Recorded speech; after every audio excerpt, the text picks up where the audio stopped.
The cold November air bit at my exposed skin as I hurried across the parking lot of Bellini's, the most exclusive Italian restaurant in the city. My thin cashmere sweater did little to shield me from the biting wind, but I hadn't planned on spending any time outside.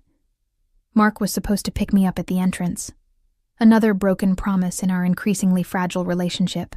My heels clicked against the asphalt, the sound sharp and lonely in the evening silence.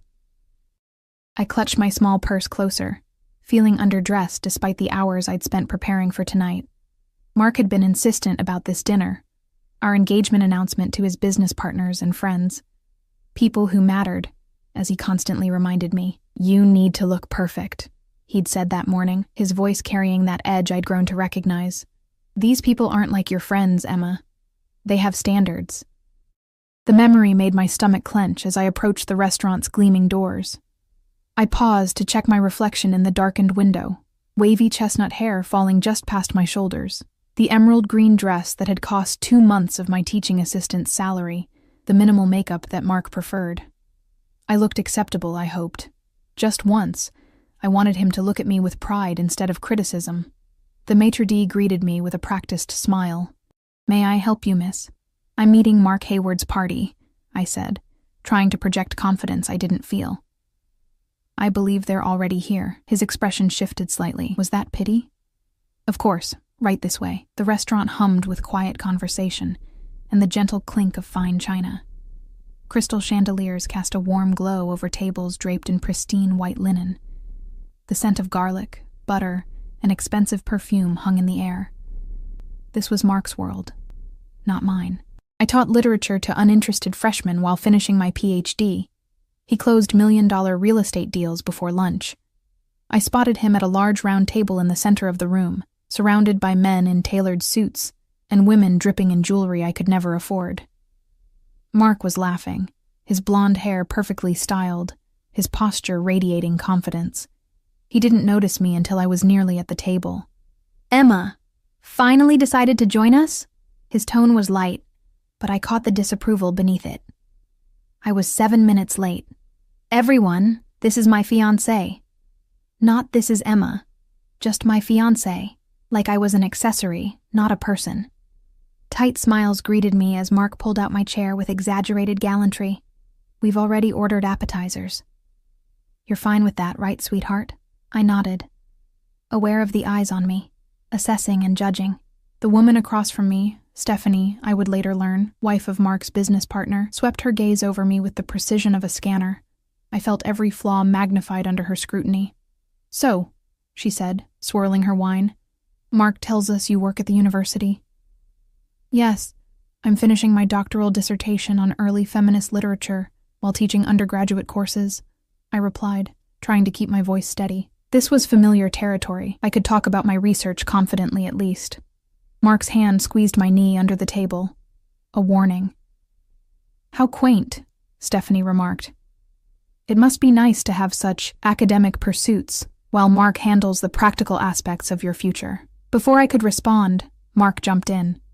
"Emma enjoys her books. I keep telling her she can quit once we're married. No need for her to work with what I bring home." His laugh was joined by others around the table. My face burned. We'd fought about this repeatedly. I had no intention of abandoning my career after our wedding. Mark had smiled and nodded during those arguments, but apparently had different plans he was comfortable sharing with strangers. Dinner arrived, dishes I hadn't selected and barely recognized. The conversation flowed around me while I picked at my food, stomach too knotted to eat. Occasionally, Mark would pull me into the discussion with a "wouldn't you agree, Emma?" that required nothing but affirmation of whatever he'd just said. I felt invisible and hypervisible simultaneously, a ghost who was being watched. It was during dessert when I first noticed him. In the far corner of the restaurant sat a man who seemed to command the space around him without effort. Even seated, I could tell he was tall, broad-shouldered, with dark hair cropped short at the sides but longer on top. He wore an impeccably tailored black suit, no tie, the top 2 buttons of his crisp white shirt undone. But it wasn't his appearance that drew my attention. It was the stillness around him. While the other diners seemed to shift and adjust constantly, he remained perfectly composed, like the center of a storm. He wasn't alone. Two men sat at his table, turned slightly toward the room, their postures alert despite their casual appearance. A third man stood near the hallway leading to the restrooms, his eyes constantly scanning the restaurant. But it was the seated man who held my gaze. Something about him seemed vaguely familiar, though I was certain we'd never met. I would have remembered. As if sensing my attention, his eyes, dark and intense even from across the room, shifted to meet mine. The contact was brief but electric, sending an unexpected shiver down my spine. I quickly looked away, unsettled by my reaction. "Emma? Are you even listening?" Mark's annoyed voice snapped me back to our table. "I'm sorry. What?" His expression hardened. "I was telling everyone about our honeymoon plans. The ones we discussed. We hadn't discussed any honeymoon plans. Mark had mentioned Bali once, months ago, but nothing had been decided. Bali, right?" I offered hesitantly. "Paris," he corrected, his smile tight. "Remember? We talked about it last week." We hadn't, I was certain, but contradicting him here would only make things worse. "Right," I said. "Paris. It sounds wonderful. See?" Mark turned to the table. "This is what I deal with. Head always in the clouds." The laughter that followed had a cruel edge. "Mark mentioned you're having some family troubles," said a balding man to my left. "Jenkins, Mark's boss. Sad situation with your father, isn't it?" My breath caught. My father's gambling debts and subsequent disappearance were not something I'd shared with these people. They weren't something I'd even fully discussed with Mark, revealing only the barest details during a vulnerable moment. "I'd rather not discuss that," I said quietly. "Oh, don't be so sensitive," Mark waved dismissively. "Everyone here knows what happened. Your dad gambled away your college fund, mortgaged your childhood home, then skipped town leaving you with the mess. It's nothing to be ashamed of." But it was. The humiliation burned through me like acid. The careful walls I'd built around that pain crumbled as strangers stared at me with that terrible mixture of curiosity and pity. "It's not that simple," I said, my voice barely above a whisper. "Sure it is," Mark continued, clearly enjoying being the center of attention. "Your father was weak. He couldn't handle his responsibilities. Unlike me," he raised his glass. "I stepped in, helped Emma clear those debts. That's what a real man does, right? Takes care of his woman's problems." The debts weren't cleared. Mark had made a single payment to keep the bank from foreclosing on my mother's house.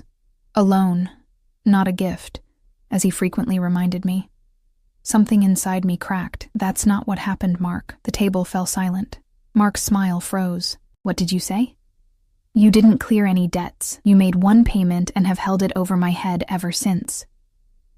My voice was surprisingly steady despite the panic flooding my system. Mark's face darkened. "You're embarrassing yourself, Emma." "No, you're embarrassing me." The words escaped before I could stop them. "You've been doing it all night." Mark's hand clamped around my wrist beneath the table, his fingers digging into my skin. "I think the wine is affecting your judgment," he said with a forced laugh.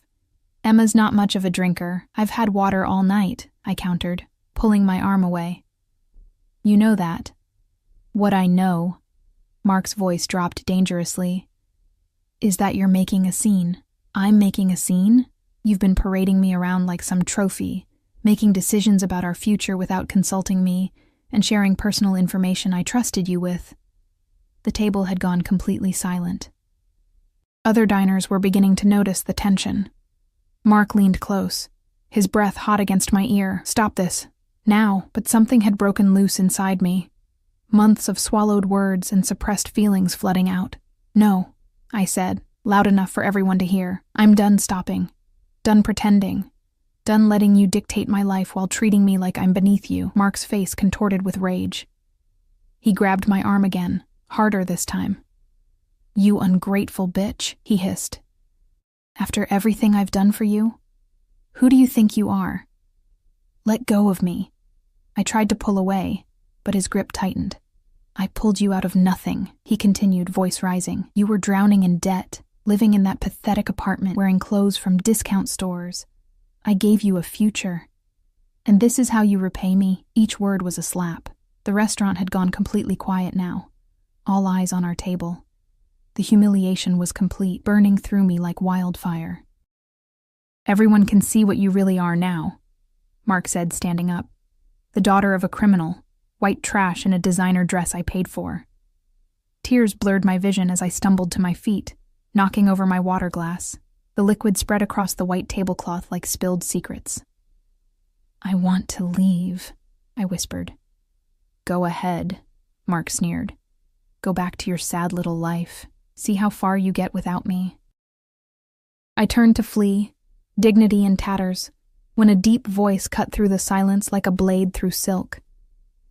"You'll regret every word." The statement wasn't loud, but it carried an authority that instantly commanded attention. The restaurant went from quiet to utterly still. I turned toward the voice. The man from the corner table now stood just a few feet away, up close. He was even more imposing. Tall, with broad shoulders and an aura of controlled power. His face was striking rather than conventionally handsome, with sharp cheekbones, a strong jaw shadowed with stubble, and those intense dark eyes that seemed to see right through me.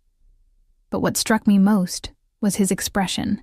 Cold fury precisely controlled, like a weapon sheathed but ready. Mark blinked, confusion replacing anger. "Excuse me? Who the hell are you?" The man didn't acknowledge Mark at all. Instead, he looked directly at me, his gaze softening fractionally. "Are you all right, Ms.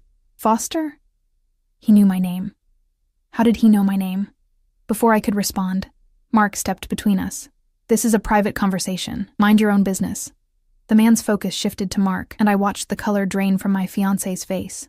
There was no overt threat, no aggressive movement, but something in that gaze made Mark instinctively step back. "Mark Hayward," the stranger said, as if tasting the name and finding it distasteful.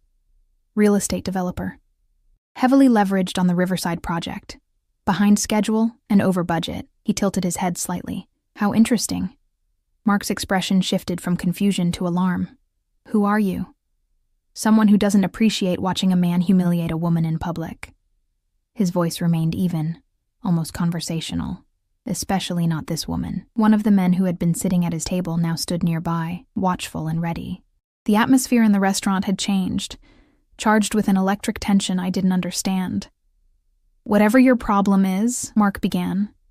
"My problem," the man interrupted smoothly, "is you. Specifically the words you just spoke." He glanced at me again, something unreadable flickering in his eyes. "Words you will regret. I promise you that." He turned to me fully then, effectively dismissing Mark as if he no longer existed. "Ms. Foster, my car is outside if you would like a ride home." I stood frozen, caught between confusion, lingering humiliation, and a strange, inexplicable pull toward this dangerous stranger who had just interceded on my behalf. "She's not going anywhere with you," Mark sputtered, grabbing my arm again.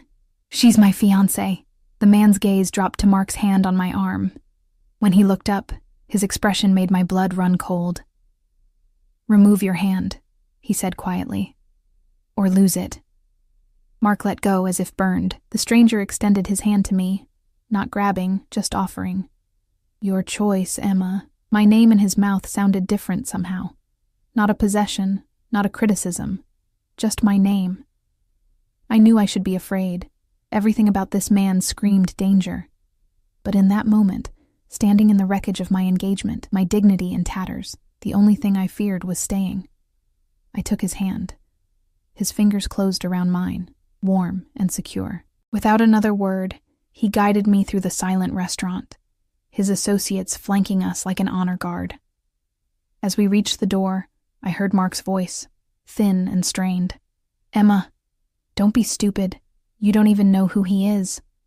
I paused and turned back. "Neither do you," I said. "But I'm guessing you're about to find out."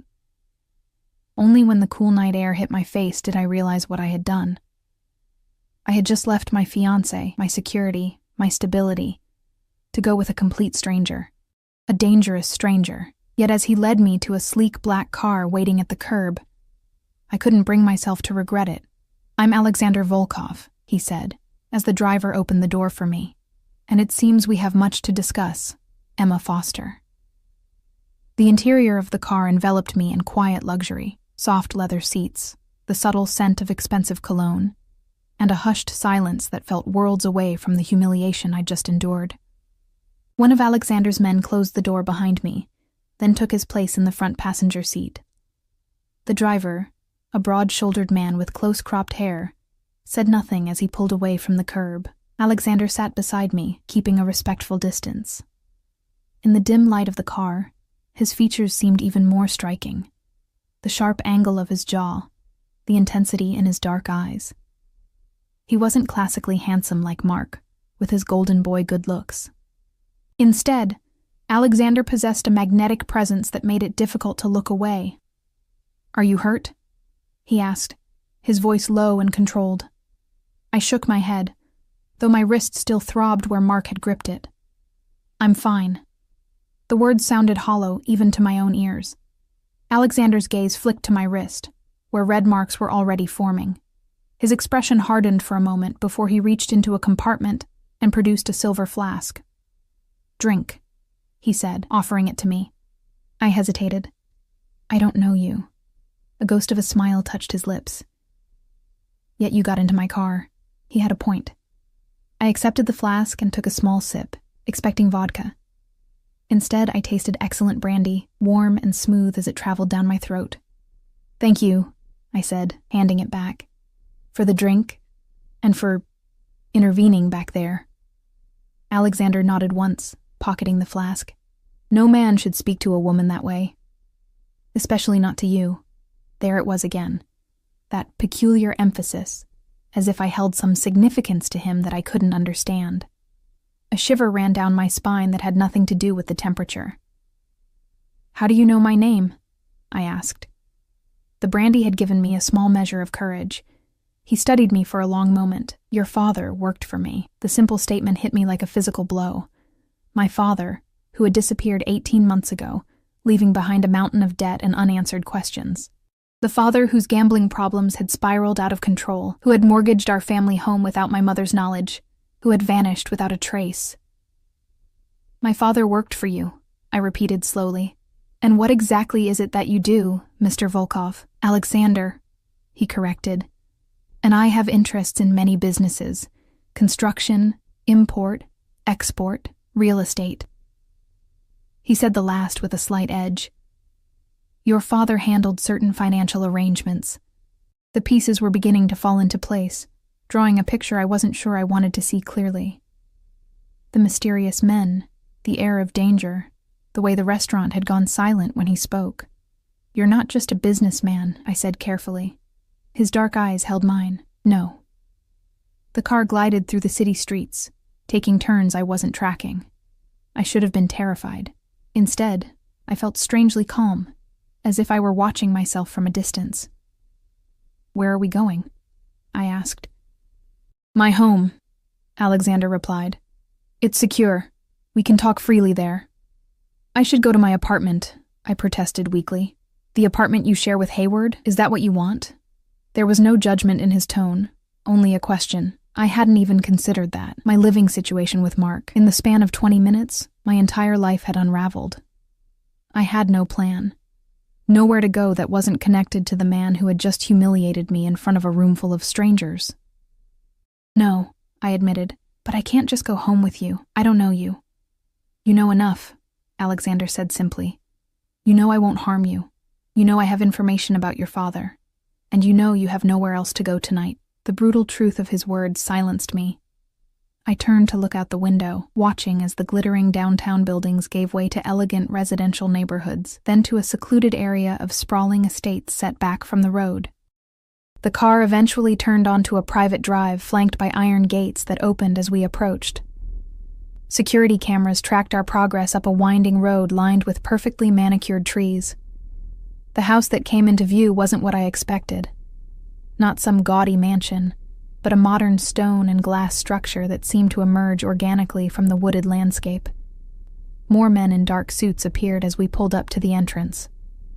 One opened my door, his expression respectfully neutral as he offered his hand to help me out.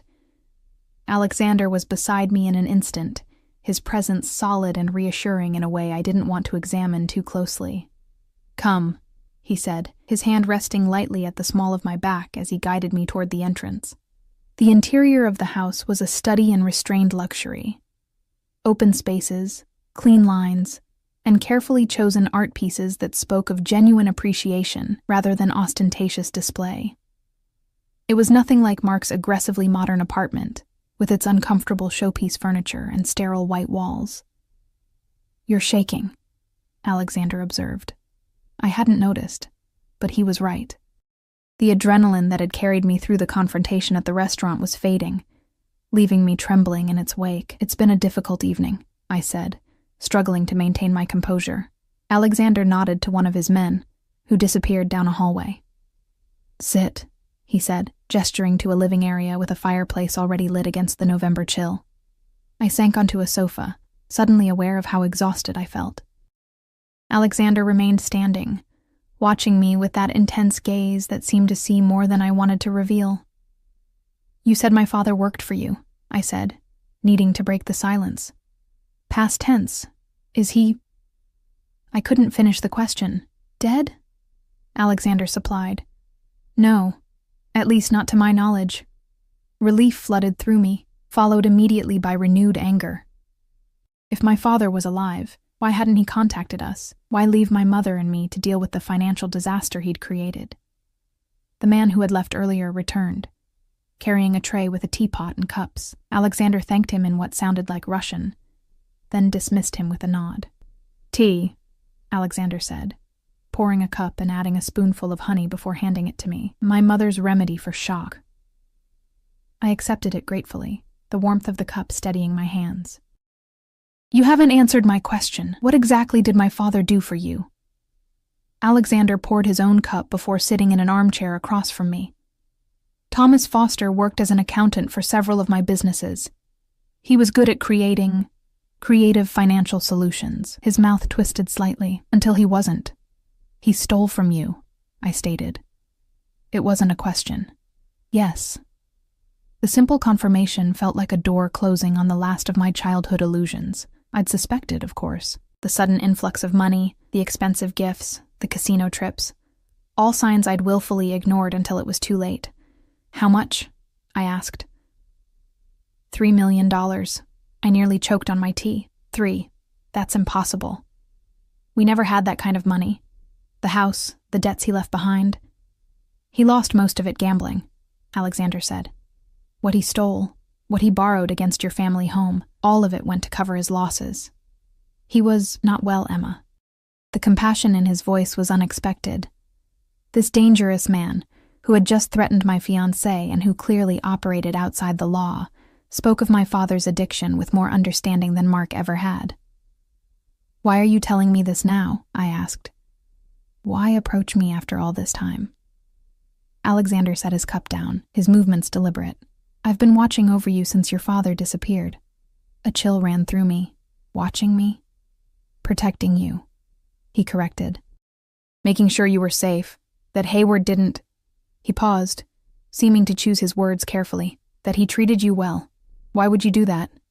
"I made a promise to your father." I stood up abruptly, tea sloshing over the rim of my cup.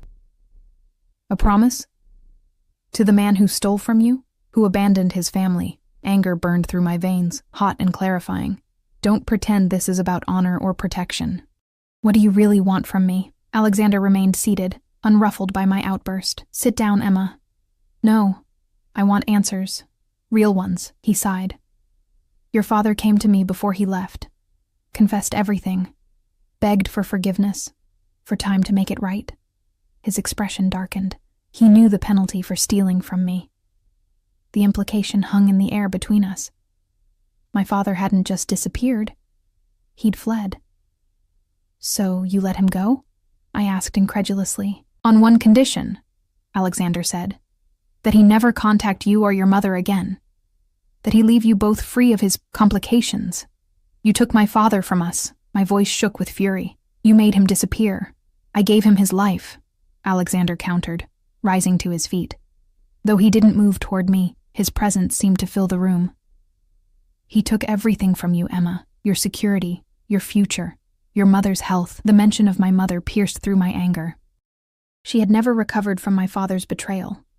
the stress triggering a series of small strokes that had left her dependent on round-the-clock care in a nursing facility.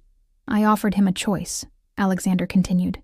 Disappear and leave you both in peace, or stay and face the consequences. Consequences that would have destroyed what remained of your family. And what about the debt? I asked bitterly. The mortgage? Was that your idea of peace? Alexander's expression softened almost imperceptibly. I paid off your mother's medical bills. Arranged for her care at Lakeside instead of the state facility. I stared at him, stunned. Lakeside was the best neurological care center in the state, with costs far beyond what my teaching assistant stipend could cover. I'd been told an anonymous donor had arranged for her placement, a story I'd accepted out of desperation. That was you? He inclined his head slightly. Why? I whispered. Why would you do that? Because I promised your father I would look after you both. He stepped closer, his gaze never leaving mine, and because I pay my debts. What debts could you possibly owe my father? He stole from you. Not to your father, Alexander said quietly. To you. My mind raced, trying to make sense of his words. I've never met you before tonight. No, he agreed. But I've known of you for many years. Since before your father worked for me. He paused, then added, since we were children. The revelation struck me like a physical blow. I searched his face, trying to find something familiar in his features. I don't understand. Forest Lake Elementary, he said. 4th grade. You were new. He hesitated. Not well liked. A memory surfaced. A skinny, dark-haired boy with a Russian accent, isolated and bullied. The classroom had been divided into reading groups, and I'd been paired with him. He'd been quiet but brilliant, his English perfect despite the accent that made him a target. Alec, I breathed, the childhood nickname coming back to me. They called you Russian spy, made fun of your lunch, your clothes. Something like surprise flickered in his eyes. You remember? Of course I remember. We were friends. For half a school year, until my father's job had moved us again. You taught me chess, and you stood up for me, he said, when no one else would. The memory came back in full. 4 boys cornering Alec on the playground, pushing him, taunting him about his accent, his second-hand clothes. I'd inserted myself between them, small but fierce, telling them to leave him alone. When they'd laughed, I'd kicked the ringleader in the shin, hard enough to make him cry. They left you alone after that, I said softly. Yes. A ghost of a smile touched his lips. My first protector. The realization of who he had become, what he had become, collided with the memory of that earnest, brilliant boy. Alec. Alexander now, he corrected gently. Alexander, I amended. This doesn't make sense. You can't have arranged all of this, my mother's care, watching over me, because I was kind to you in elementary school. Not just kindness, he said. You saw me when no one else did. You treated me like a person when others treated me like dirt beneath their shoes. His voice remained even, but I could hear the echo of old pain beneath the words. I never forgot that. The intensity in his gaze made me look away. So, when my father came to work for you, I recognized the name immediately, he confirmed. I kept my distance, watched from afar, until he stole from me, and I had to intervene. And then you what? Decided to become my guardian angel? The sarcasm in my voice couldn't quite mask my confusion. I decided to repay a debt, he said simply. To ensure you and your mother were cared for. And Mark? Where does he fit into this?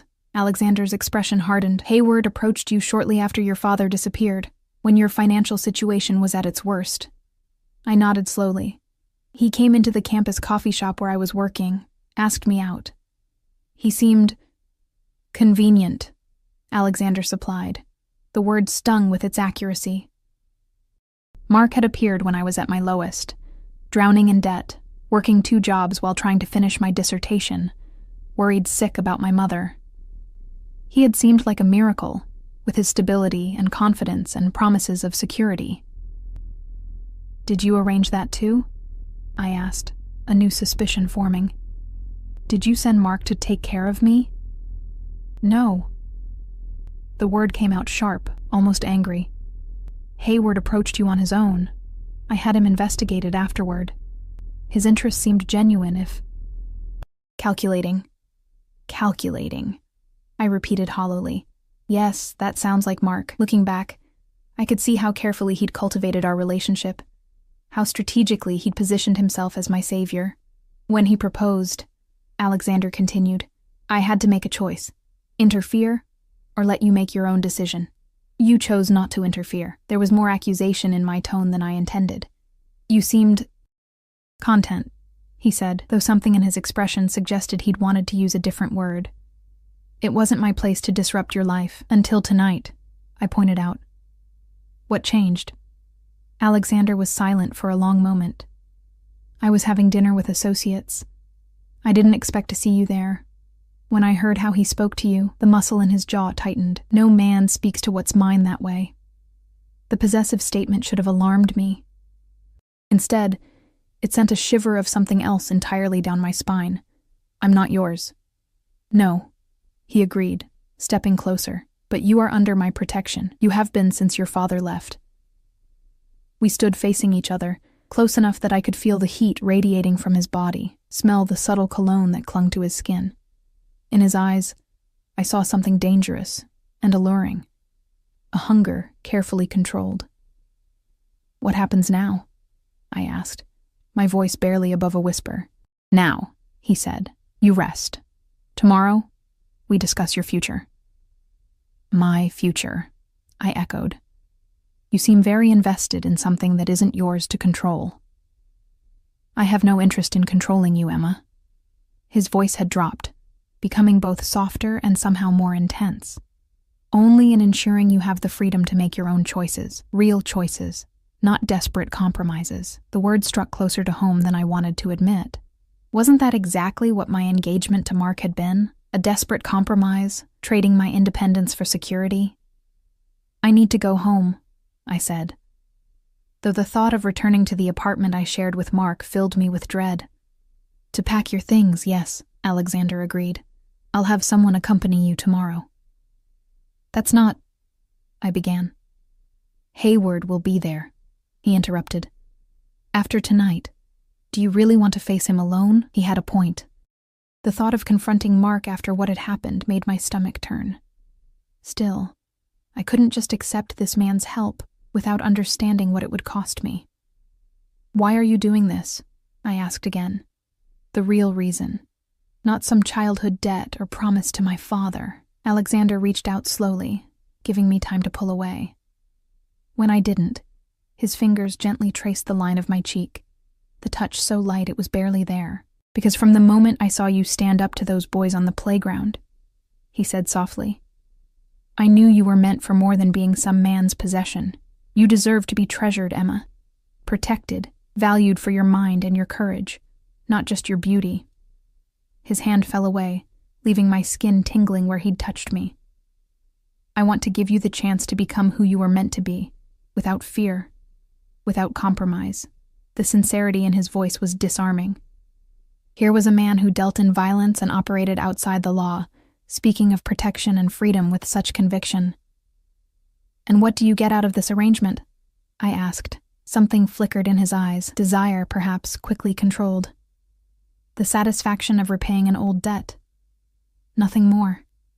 I didn't believe him. Not entirely. But I was too exhausted, too overwhelmed to press further tonight. I'll stay, I said finally. Just for tonight. Relief crossed his features briefly, before his expression returned to its usual controlled state. I'll have Maria show you to a guest room. She'll find something for you to sleep in. As if on cue, a middle-aged woman appeared in the doorway. Her manner efficient but kind. Emma will be staying with us, Alexander told her in English. Please make her comfortable in the blue room. Maria nodded, then gestured for me to follow her. I took a few steps, then turned back to Alexander. Thank you, I said quietly, for what you did tonight, for stopping him. Something dark and possessive flashed in his eyes. No one will ever speak to you that way again, he promised. Not while I'm alive. The quiet intensity of his words followed me down the hallway, wrapping around me like a dangerous embrace. Sleep eluded me that night, despite the luxurious comfort of the blue room, an elegant space with silk-upholstered walls and a bed so soft it felt like floating. Every time I closed my eyes, I saw Mark's contemptuous expression, heard his cruel words echoing in my mind. Then Alexander would appear in my thoughts, his dark eyes intense as he said those words. "You'll regret every word."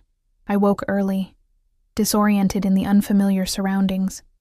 Sunlight filtered through sheer curtains, casting the room in a gentle blue glow. On a chair by the window, I found clothes laid out, a pair of designer jeans, a soft cashmere sweater, and underwear still with tags attached. All in my size. The realization that Alexander had been watching me closely enough to know my size sent a chill down my spine, not entirely unpleasant. After showering in the adjoining marble bathroom stocked with high-end toiletries, I dressed and cautiously ventured out. The house was quiet, but not empty. I sensed movement, muted conversations behind closed doors. Security was visible but discreet. A man at the end of the hallway nodded respectfully as I passed. I found my way to a sun-filled kitchen where Maria was preparing breakfast. She smiled warmly, gesturing for me to sit at the island counter. "Mr. Volkov had to step out on business," she explained, setting a cup of coffee before me, prepared exactly as I liked it, with a splash of cream and no sugar, another detail someone had observed. "He asked that you make yourself comfortable. He will return by noon." "I should go," I said, though without much conviction. "I have classes to teach tomorrow, work to do." Maria's expression remained neutral. "Mr. Volkov instructed Victor to take you wherever you wish to go, whenever you are ready." The doorbell rang, interrupting our conversation. Maria excused herself, returning moments later with an unexpected visitor. "Stephanie?"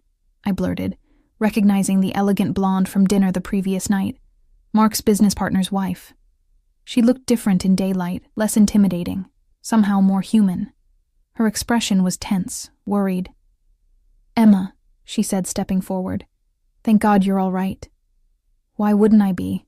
I asked, confused by her concern after her coldness last night. Stephanie glanced nervously at Maria, who discreetly withdrew from the kitchen. "You left with Alexander Volkov," she said, lowering her voice. "Do you have any idea who he is?" "I'm beginning to understand," I replied carefully. "He's dangerous, Emma." She clutched her designer handbag like a shield. "After you left, Mark was beside himself. He told us about your father's connection to Volkov's organization." "Mark knows nothing about my father," I said flatly. "He knows enough to be terrified," Stephanie countered. "We all are. You can't just walk into the lion's den and expect to walk out unscathed." Her concern seemed genuine, which was puzzling after her dismissive attitude the night before. "Why do you care?" I asked bluntly. "You made it pretty clear what you thought of me last night." Stephanie had the grace to look ashamed. "Last night I was playing a part. Mark's friends, his business circle. There are expectations." She sighed. "Look, I've been where you are. The pretty young fiancé, expected to smile and nod while the men talk business. I know it's not easy. That doesn't explain why you're here, because no woman deserves to be a casualty in men's power games," she said, "and that's exactly what this is. Volkov didn't rescue you because he's a gentleman. He did it to send a message to Mark." A chill ran through me. "What message?" "That he can take what Mark values anytime he wants." The words stung more than I wanted to admit. Was that all I was? A chess piece moved to demonstrate power? "How did you find me?" I asked. "Everyone knows where Volkov lives," Stephanie replied. "His estate isn't exactly a secret. I told my driver I was visiting a friend in the neighborhood." She glanced around nervously. "I can't stay long, but I had to warn you. Whatever protection Volkov is offering comes with a price. Men like him don't do anything out of kindness." The sound of a door opening interrupted us. Alexander entered the kitchen earlier than expected, his expression darkening when he saw Stephanie. "Mrs. Jenkins," he said, his voice deceptively calm.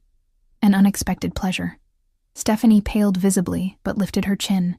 "Mr. Volkov, I was just checking on Emma." "How considerate," he replied, the words coated in ice. "Especially after your performance last night." He moved to stand beside me, his presence solid and somehow protective despite the threat he clearly posed to Stephanie. "I should go," she said, clutching her purse tighter. Alexander made no move to stop her, but his next words froze her in place. Tell your husband his Riverside investment would benefit from better management. The current developer seems unreliable. The message was clear. He could affect Mark's business, and by extension, her husband's. I'm not involved in my husband's business affairs, Stephanie said stiffly. Of course not, Alexander agreed smoothly. Just as you're not involved in spreading rumors about my guest, Stephanie's gaze flickered to me. Emma, the offer stands. If you need help. She left the sentence unfinished as she hurried from the room. We stood in silence until we heard the front door close. Alexander turned to me, his expression softening slightly. Are you all right? I'm not sure, I admitted. Was she right? Was last night just about sending a message to Mark? Alexander's jaw tightened. Is that what you think of me? I don't know what to think, I said honestly. 24 hours ago you were a stranger. Now I'm in your house, wearing clothes you provided, apparently under your protection. It's a lot to process. He nodded once, accepting this. Fair enough. But to answer your question, no. What I did last night had nothing to do with Hayward and everything to do with you. Why should I believe you? Because I could have destroyed him without ever involving you, Alexander said simply. One phone call would have been enough to ruin his business, his reputation, his future. I didn't need you for that.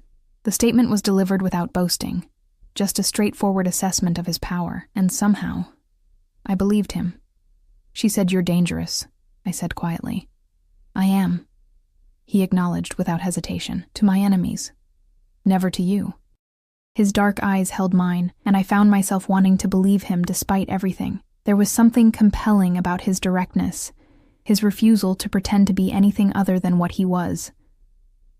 I need to go to my apartment, I said, changing the subject. Get my things.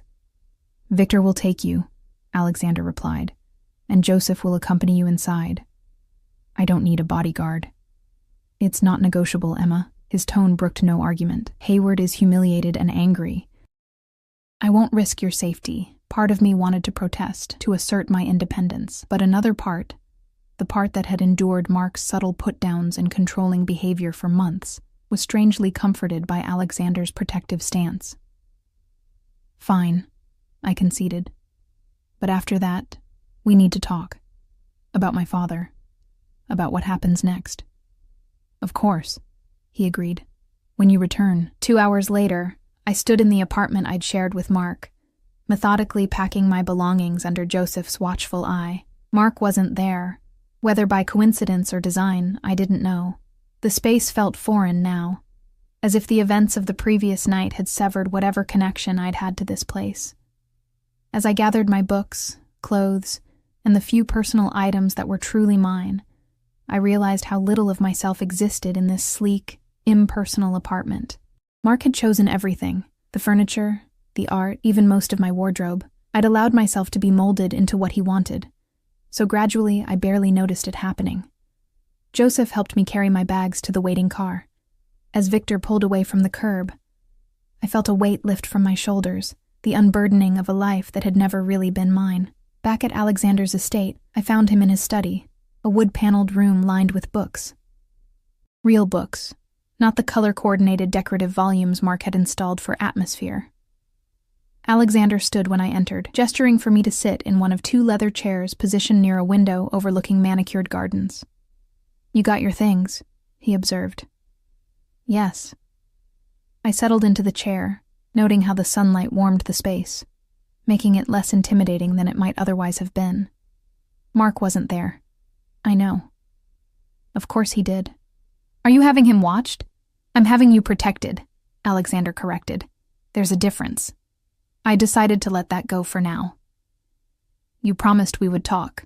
Ask your questions, he said, sitting across from me. I'll answer what I can. Where is my father now? Brazil, last I heard, under a new identity. His expression remained neutral. He's not permitted to contact you or your mother. That was our agreement. The confirmation hurt, even though I'd suspected as much. He just left us. Everything we had. He made his choice, Alexander said, not unkindly. When addiction takes hold, people make impossible choices. The compassion in his voice was unexpected. You sound like you understand. My father was an alcoholic, he said simply. I understand the damage addiction causes to families. The revelation surprised me, this small piece of personal history freely offered. Is that why you've helped my mother, out of understanding? Partly, he acknowledged. And partly because no child should bear the burden of a parent's mistakes. His gaze held mine. You've carried it long enough, Emma. Something in his words struck a chord deep within me, an acknowledgement of the weight I'd been carrying since my father's disappearance. The endless worry about my mother's care, the crushing student debt compounded by medical bills, the teaching load I'd taken on to make ends meet while struggling to finish my dissertation, all of it suddenly felt seen. What do you mean? I asked, my voice barely above a whisper. Alexander leaned forward slightly, his eyes intent on mine. Your father's debts are not yours to pay, Emma. Neither is his shame or his failures. Easy for you to say, I replied. You're not the one who had to pick up the pieces. No, he agreed, but I am the one who can take those pieces from you. A sudden wariness crept through me. What exactly are you offering? Financial security, he said simply. For you and your mother. No strings attached. I gave a hollow laugh. There are always strings. His expression remained serious. I'm offering to clear your student loans, to ensure your mother's care is paid for permanently, to provide you with the means to finish your dissertation without working 3 jobs. The offer was so tempting it made my chest ache. Freedom from the constant financial worry that had dominated my life for the past 18 months. The ability to focus on my academic work. Security for my mother. And what would you want in return? I asked carefully. Nothing you're not willing to give. The ambiguity of his answer hung between us. I searched his face, trying to discern his true intentions. That's not an answer, Alexander. He stood abruptly, moving to the window. For a moment he was silent, staring out at the grounds of his estate. When he turned back to me, his expression had changed, something more raw, more honest in his gaze. What I want, he said quietly, is to know you're safe, to know you're building the life you deserve, not the one forced upon you by circumstance. He paused, then added, and yes, I want you in my life, in whatever capacity you're comfortable with. The admission seemed to cost him something. This man who clearly wasn't accustomed to revealing his desires. Why me? I asked. Because of some childhood connection? Because of my father's debt? Or is this about taking something from Mark? Alexander's jaw tightened at Mark's name. This has nothing to do with Hayward. Then what? I pressed. Why would someone like you be interested in someone like me? He moved closer, his presence filling my senses. Someone like you, he repeated softly. A brilliant woman finishing a doctorate in feminist literature, who works 3 jobs and still finds time to visit her mother every Sunday. Who endured a man who diminished her to make himself feel larger. His gaze held mine. You underestimate your worth, Emma. Heat rose to my cheeks. You've been watching me very closely. Yes, he admitted without apology. At first to honor my promise to your father. Then because I couldn't look away. The raw honesty in his voice made my heart beat faster. This dangerous man, this contradiction, ruthless in business, yet surprisingly gentle with me, was offering me everything I needed, asking only for my presence in return. It was too good to be true. It had to be. I need time, I said finally. To think. This is all happening so fast. Of course. He stepped back, giving me space. Take all the time you need. You're welcome to stay here, or I can arrange other accommodations if you prefer. The thought of returning to my tiny campus apartment, with its leaking ceiling and temperamental heating, was distinctly unappealing. Yet staying here, in Alexander's orbit, felt equally dangerous, though for entirely different reasons. I'll stay, I decided. For now, while I figure things out. Relief flickered across his features. Good. I'll have Maria prepare a room for you, a more permanent one than last night's. This isn't permanent, I clarified quickly. The ghost of a smile touched his lips. Of course not. 2 days passed in a strange, suspended reality. I stayed in Alexander's guest wing, ostensibly working on my dissertation while trying to process the dramatic shift in my life. Alexander gave me space, appearing only at dinner, where our conversations ranged from Russian literature to politics to my research on early feminist writers. He was surprisingly well-read, with insightful observations that challenged and engaged me intellectually. These evening discussions became a highlight, making me anticipate our time together with an eagerness that both thrilled and alarmed me. On the third morning, as I was working in the library Alexander had placed at my disposal, my phone rang. Mark's name flashed on the screen. I hesitated, then answered. "Emma?" His voice was conciliatory, a tone I recognized from our previous arguments, the one he used when he wanted to smooth things over without actually apologizing. "We need to talk." "I don't think we do," I replied, surprised by the steadiness in my voice. "Don't be ridiculous. You can't throw away our relationship over one bad night." He paused. "I've been worried sick. Do you have any idea who you're staying with?" "Better than you do, apparently." He sighed dramatically. "Emma, you're not thinking clearly. Volkov is dangerous.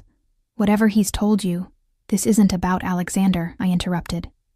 "It's about us, about how you spoke to me, how you've been treating me for months." "I was stressed," he countered. "The Riverside project is under scrutiny. Jenkins is breathing down my neck. You know how I get when I'm under pressure." The excuses were familiar, always a reason, never a real apology. How had I not seen this pattern before? "It's over, Mark," I said firmly. "I'll send someone for the rest of my things." "You can't be serious." His voice hardened. "You're choosing that criminal over me? After everything I've done for you?" "I'm choosing myself," I corrected. "For the first time in a long while."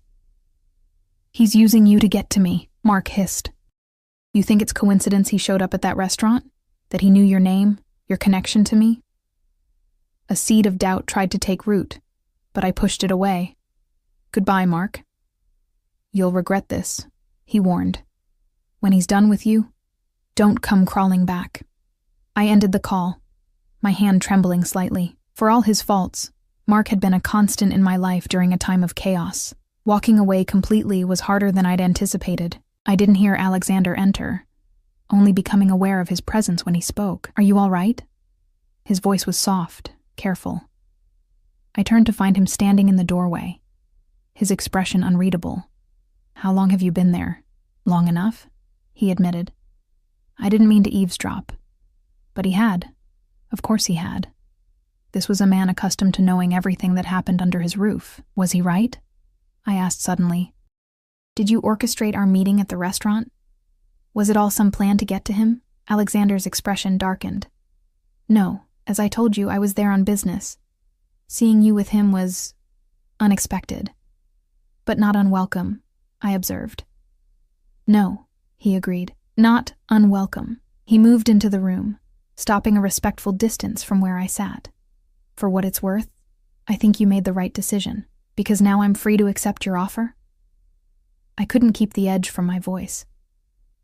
His gaze sharpened. "Because you deserve better than a man who uses your vulnerabilities against you." The statement hit with unexpected force. Wasn't that exactly what Mark had done? Used my financial situation, my worry about my mother, my desire for stability as leverage to shape me into what he wanted. "I'm sorry," I said, exhaling slowly. "That wasn't fair. I'm just questioning everything," Alexander supplied. "As you should be." His understanding only made it harder to maintain my guard. Here was a man who had every advantage: power, wealth, my vulnerable position. Yet he consistently gave me space to make my own choices. "I've been thinking about your offer," I said after a moment. "And?" "I can't accept it. Not as it stands." I met his gaze directly. I won't trade one form of dependency for another. Instead of disappointment, I saw respect flash in his eyes. "What would you propose instead?" "A loan," I said firmly. "For my mother's care, and to clear my student debt, with reasonable terms and a payment plan I can manage once I'm employed after graduation." Alexander studied me for a long moment. "You'd rather be in debt to me than accept a gift?" "Yes." I said without hesitation. Because a debt has clear terms, clear boundaries. He nodded slowly. And your living situation. I'll find my own place. Even as I said it, I felt a pang of regret. These few days in his home had been surprisingly comfortable, despite the circumstances. I have a property near the university, he said carefully. A small house. It's been sitting empty. You would be doing me a favor by occupying it, keeping it maintained. I raised an eyebrow skeptically. A favor. The corner of his mouth lifted slightly. Consider it part of our arrangement.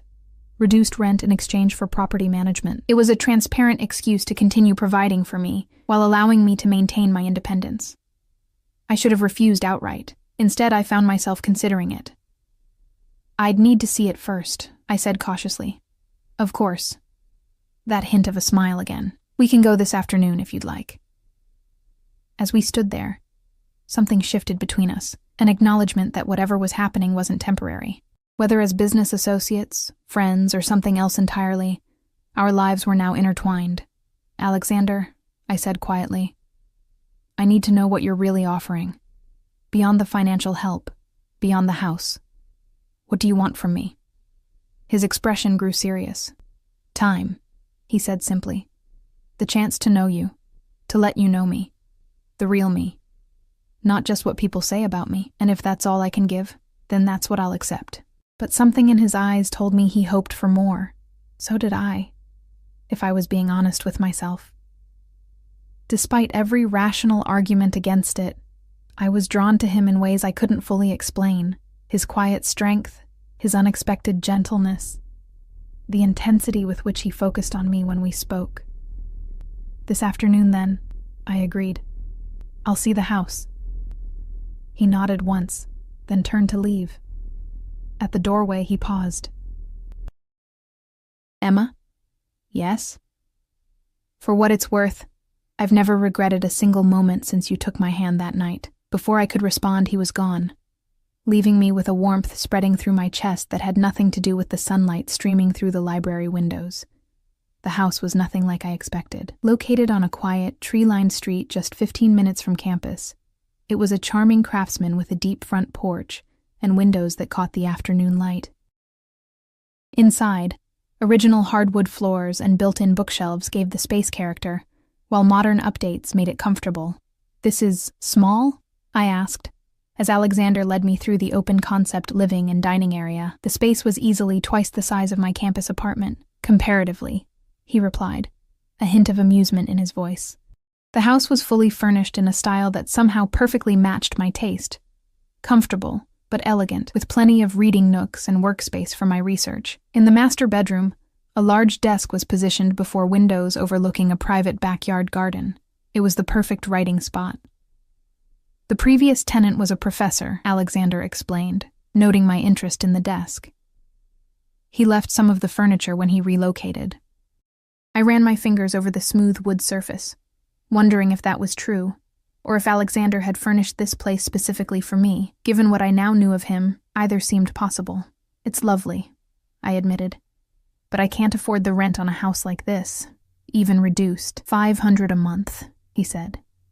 Utilities included. I turned to him in disbelief. That's ridiculous. This house is worth at least 3 times that, even as a rental. As I said, you'd be doing me a favor. His expression remained impassive. The house has been empty for 6 months. I'd rather have a reliable tenant than let it sit vacant. It was a fiction we both recognized. His way of helping me while preserving my independence. The question was whether I could accept it. I need to think about it, I said finally. He nodded, accepting my hesitation without pushing. Of course. We toured the rest of the house in comfortable silence. As we were about to leave, a car pulled into the driveway next door. A middle-aged woman emerged, waving when she spotted us. Mr. Volkov, I didn't know you were visiting today. She approached with a friendly smile, her gaze curious as it fell on me. Mrs. Collins, Alexander greeted her warmly. I'm showing the house to a potential tenant. This is Emma Foster. Oh, wonderful. She extended her hand to me. Helen Collins. I've been hoping someone would move in soon. It's such a lovely home to sit empty. I shook her hand, struck by the normalcy of the interaction. This kind, ordinary-looking woman clearly had no fear of Alexander. She treated him like any other neighbor, not a dangerous criminal.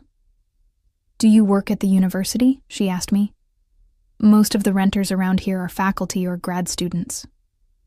"I'm finishing my PhD in literature," I replied. "Perfect. My husband's in the English department. Medieval poetry." She beamed. "You'll love the neighborhood. Very quiet, lots of academics. We do a block party every fall." It sounded idyllic, so different from what I'd imagined my life could be after everything that had happened. As we drove back to Alexander's estate, I found myself reconsidering his offer. The house was perfect, close to campus, in a good neighborhood, with space for me to work. The rent was absurdly low, but perhaps I could find other ways to make the arrangement more equitable. "I'll take it," I said suddenly. Alexander glanced at me, surprise briefly crossing his features. "You're sure? You said you wanted to think." "I did think. It makes sense." I turned to face him, "But I want to amend our arrangement." "I'm listening." "The loan for my mother's care and my student debt. I'll accept that. The reduced rent, too." I took a deep breath.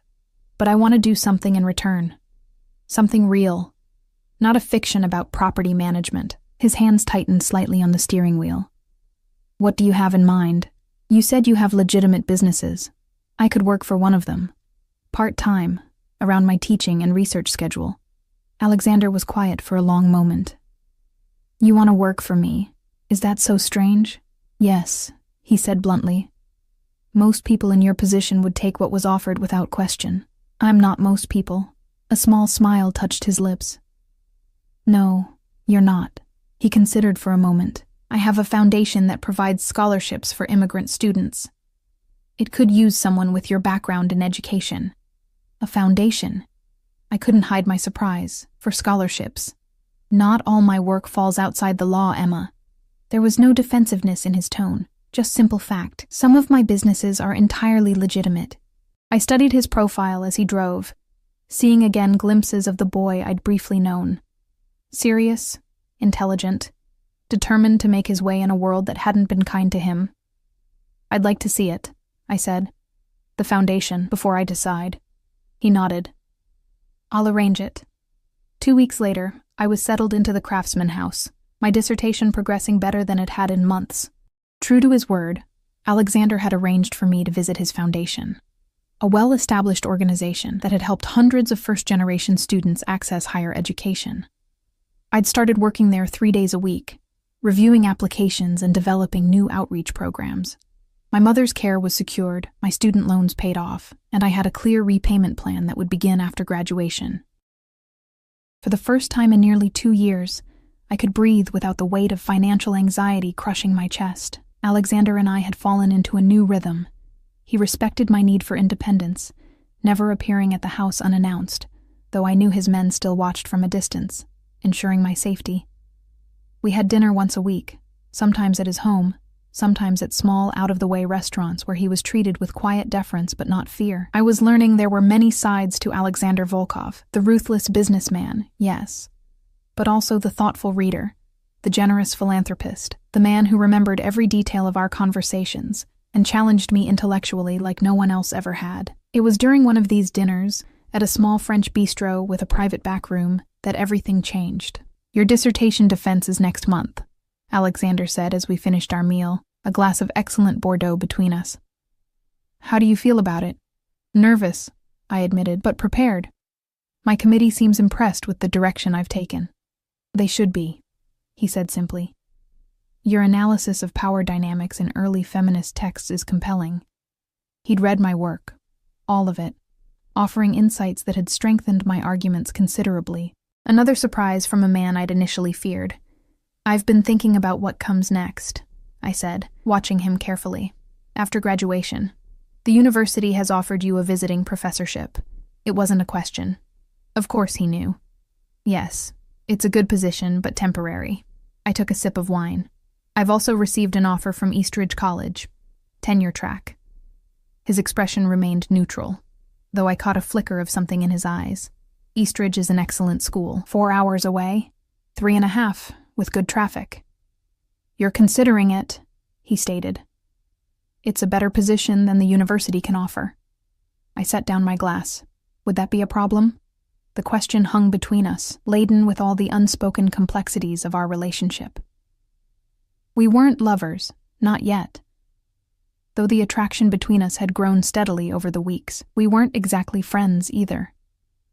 We were something undefined, something still taking shape. No, he said finally. Your career should come first. I would never ask you to compromise that. Relief and an unexpected disappointment mingled in my chest. So our arrangement would continue? The loan repayment? The foundation work? If that's what you want. His gaze held mine. Is it? The real question lurked beneath his words. Was this all I wanted from him? A business arrangement? A carefully negotiated exchange of services? I don't know, I answered honestly. Alexander nodded, accepting my uncertainty without pushing for more. It was this quality, his willingness to give me space to make my own choices, that had gradually earned my trust over the past weeks. When do you need to give them an answer? He asked. Next week. He studied me for a long moment. Before you decide, there's something you should know. My pulse quickened. What? I've been negotiating with your father's former business partner, he said carefully. He owes me a favor. There's a possibility of recovering some of what your father took. Why would you do that? I asked. You've already covered those debts. Because it was never about the money, Emma. His voice softened. It was about giving you closure, a clean slate. The realization struck me with unexpected force. Everything Alexander had done, from watching over me to offering financial support to helping me build a future, had been about freeing me from my father's shadow. I don't need closure anymore, I said quietly. I've made peace with what happened. Have you? He raised an eyebrow. Yes, I realized it was true as I said it. The past doesn't control me now. I'm making my own choices, building my own life. Good. The approval in his voice warmed me. That's all I've wanted for you. Is it? I challenged gently. Is that really all you want, Alexander? Something shifted in his eyes, the careful control slipping just enough to reveal the depth of his feelings. No, he admitted. But I meant what I said before. I will accept whatever you're willing to give. I reached across the table, taking his hand in mine. His skin was warm, his fingers curling around mine with gentle strength.